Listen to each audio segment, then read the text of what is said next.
సిద్దిపేట నియోజకవర్గం రంగనాయక సాగర్ రిజర్వాయర్ లోకి ఈరోజు కాళేశ్వరం పంప్ హౌస్ల ద్వారా నీటి విడుదల చేసినందుకు ఉత్తమ్ కుమార్ రెడ్డి గారికి కృతజ్ఞతలు తెలియజేస్తా ఉన్నాం. ముఖ్యంగా సిద్దిపేట నియోజకవర్గంలో 50,000 ఎకరాల్లో వరి పంట కాళేశ్వరం ప్రాజెక్టు కింద సాగవుతా ఉంది. అయితే పంట పొట్టకొచ్చే సమయంలో రంగనాయక సాగర్ రిజర్వాయర్ లో నీటి లభ్యత తగ్గింది. మరి పైనుంచి 1 టీఎంసీని పంపు చేసి పంటలు కాపాడాలని మేము ప్రభుత్వాన్ని కోరాం.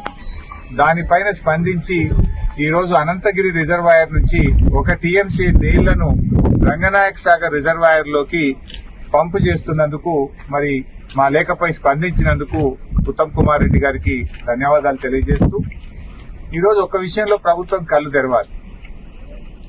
అంటే గత ప్రభుత్వం చేసిన మంచి పనులను తుడిచిపెట్టాలను, ఆ పనులను పక్కకు పెట్టాలనే ప్రయత్నంతో ప్రజలకు నష్టం చేయొద్దని నేను ప్రభుత్వాన్ని కోరుతా ఉన్నా.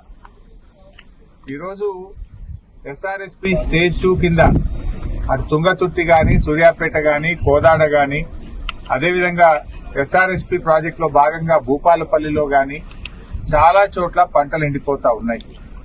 గతంలో కాళేశ్వరం ద్వారా నీళ్లు విడుదల చేసి ఎస్ఆర్ఎస్పీ నీళ్లు తగ్గినా కూడా 1 ఎకరా కూడా ఎండకుండా బీఆర్ఎస్ ప్రభుత్వంలో 2 పంటలకు కూడా నీళ్లు ఇచ్చాం. ఇలా కాళేశ్వరం ప్రాజెక్ట్ అంటే 3 బ్యారేజీలు, 15 రిజర్వాయర్లు, 19 సబ్స్టేషన్లు, 20 కిలోమీటర్ల గ్రావిటీ కెనాలు, 98 కిలోమీటర్ల ప్రెషర్ మెయిన్ పైప్ లైను, 530 మీటర్ల ఎత్తు లిఫ్టు, 141 టీఎంసీల రిజర్వాయర్ల సామర్థ్యం. ఇదంతా కాళేశ్వరం. వీటన్నిటి సమాహారం కాళేశ్వరం ప్రాజెక్టు. వీటన్నింటిలో 15 రిజర్వాయర్లు బాగున్నాయి, 203 కిలోమీటర్ల టనల్ బాగుంది, 1531 కిలోమీటర్ల గ్రావిటీ కెనాల్ బాగుంది, 19 సబ్స్టేషన్లు 400 కేవీ బాగున్నాయి, 21 పంపింగ్ హౌసెస్ అన్ని కూడా బాగున్నాయి, ప్రెషర్ మెయిన్ పైప్ లైన్లు అంతా బాగుంది, 3 బ్యారేజీల్లో 2 బ్యారేజీలు ఇంటాక్ట్ ఉన్నాయి. ఆ ఒక్క మేడిగడ్డ బ్యారేజీలో 7 బ్లాకులు ఉంటాయి. 7 బ్లాకుల్లో 1 బ్లాకులో 1 పిల్లర్ మాత్రమే కుంగింది.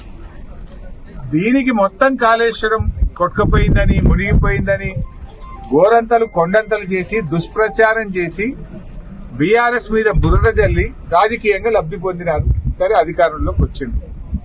కనీసం మీకు ఇంకా బీఆర్ఎస్ మీద బురద జల్లాలని ఆ కుంగిన పిల్లర్ను మరమ్మతు చేయకుండా మీ ప్రభుత్వం వచ్చి 15 నెలలు, ఈ 15 నెలల సమయం సరిపోదా?